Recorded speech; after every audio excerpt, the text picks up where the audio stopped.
We understand for a lot of the people that come to this facility, it could be arguably the worst day of their lives. Some health experts say mental health issues can be just as deadly as cancer, heart disease, or diabetes. And while the demand for emergency mental health services goes up every year, funding doesn't always follow the same trend. As Valley News Team's Veronica Marshall found out, local agencies are seeing a strain on their services. I think some of the patients that would present at emergency room may have what look to be quite bizarre behaviors that don't always present in a way we might easily understand. Emergency rooms aren't always the best place for people experiencing mental crises. Sometimes people will end up waiting there for a significant amount of time before even getting to the appropriate placement.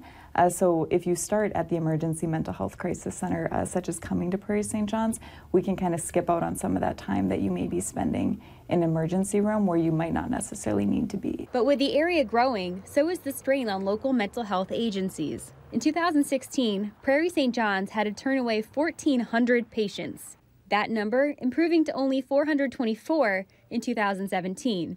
So far this year, the hospital says it has already deflected 11 patients. We get patients from both Essentia and Sanford. Sometimes people will travel up to 5 hours in an ambulance just to get here so that they can get to the appropriate level of care. Currently, Prairie St. John's has patients in 109 of its 110 beds, leaving local health experts wishing for more help. Between both Minnesota and North Dakota, it would be nice to have more services and more funding available to people who are requiring treatment. In Fargo, Veronica Marshall, Valley News Live.